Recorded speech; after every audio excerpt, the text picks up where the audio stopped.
यह जगत असत्य है, यद्यपि यह सत्य होकर भासता है, तथापि मृग तृष्णा के जल के समान असत्य है। असत्य के ग्राहकों को सत्य पदार्थ नहीं मिल सकता। सांसारिक पदार्थों के अभिलाषी संसार में रहेंगे। जिन लोगों ने संसार को तुच्छ समझ लिया, उनका संसार से प्रेम नहीं होता। यह संसार उसी मृग तृष्णा के जल के समान है जो हिरण को दौड़ा दौड़ा कर मार डालता है।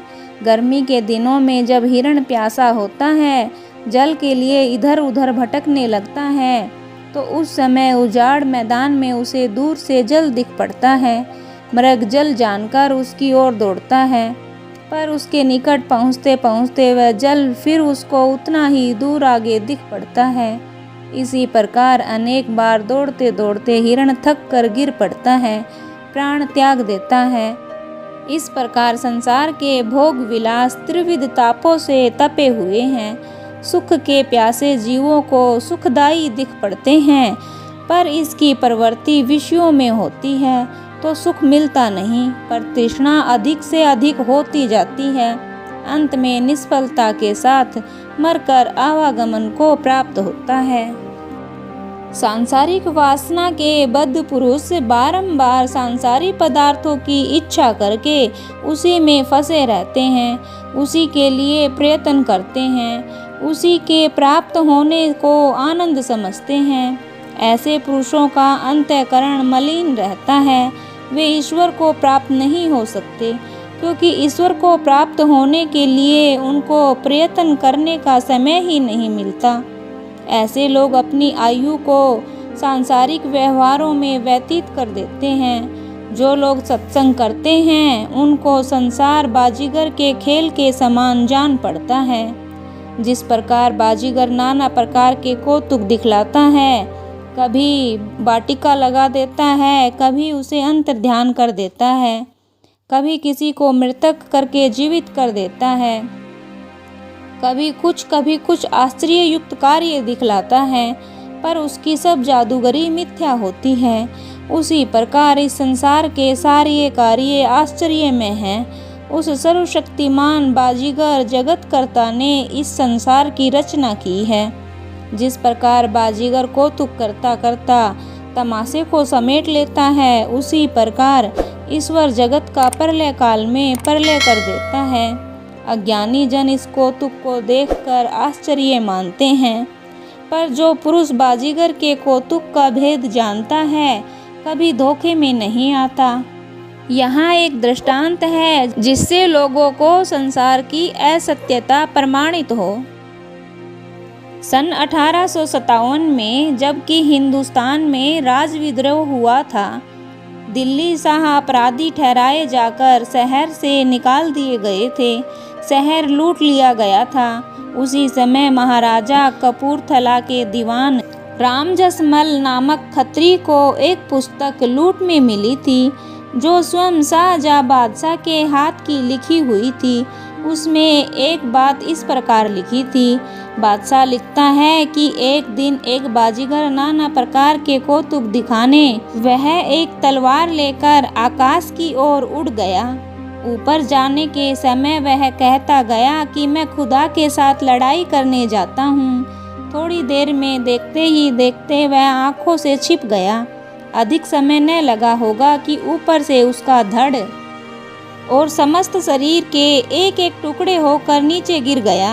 अब उसकी स्त्री ने कहा कि मेरा पति मर गया है, मैं सती होऊंगी। बादशाह तथा अनेक लोगों ने बहुत समझाया, पर स्त्री ने एक की भी न मानी।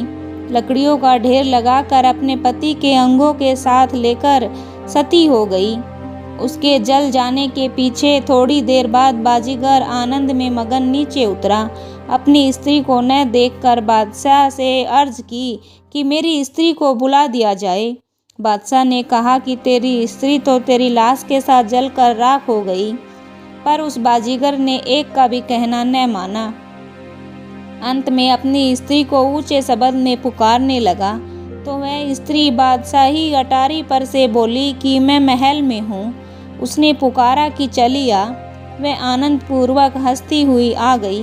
बाजीगर का यह कौतुक देखकर बादशाह बहुत प्रसन्न हुआ, उससे बहुत कुछ पारितोषिक देकर विदा किया। दूसरा दृष्टांत, सन 1830 ईस्वी में आजमगढ़ में एक भी मच्छर नहीं थे। लोगों से पूछने पर लोग कहते कि यहाँ के मच्छरों को एक बाजीगर ने बांध दिया। पूछने पर लोगों ने कहा, एक समय यहाँ के राजा के पास एक बाजीगर आया। उस समय राजा अपने राजमहल में था।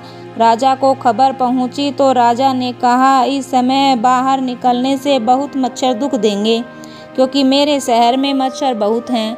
बाजीगर ने कहला भेजा, मैं शहर भर के मच्छरों को बांध देता हूँ, राजा साहब आकर मेरा खेल देखे। बाजीगर ने अपने मंत्र के बल पर शहर के मच्छरों को कैद कर दिया। राजा बाहर आया। बाजीगर ने बहुत प्रकार के कौतुक दिखाए, पीछे वही कौतुक दिखाया, वैसा ही कर्तव्य किया जैसा कि शाहजहाँ बादशाह के वृतांत में बताया गया।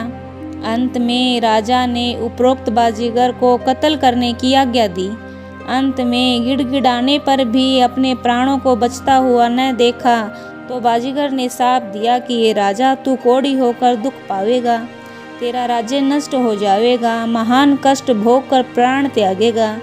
पीछे बाजीगर तो मारा गया, पर राजा की भी ठीक वैसी ही विपत्ति, दुख कष्टों का सामना कर प्राण त्यागना पड़ा, जैसा कि बाजीगर ने श्राप दिया था।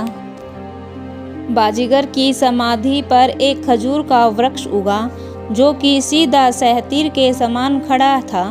राजा के वंश वाले उस पर खारुए की गिलाफ लगाते और उसकी पूजा किया करते थे।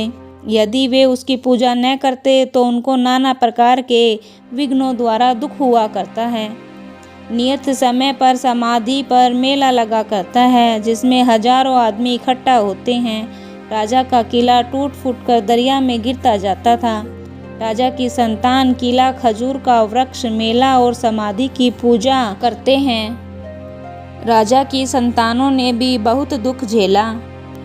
इन दृष्टांत को बताने का प्रयोजन यह है कि बाजीगर के खेल से इस संसार की दशा प्रकट करूं कि यह संसार निरंजन नट का खेल है। बड़े बड़े महात्मा सिद्ध साधु इसमें पड़े गोता खा रहे हैं।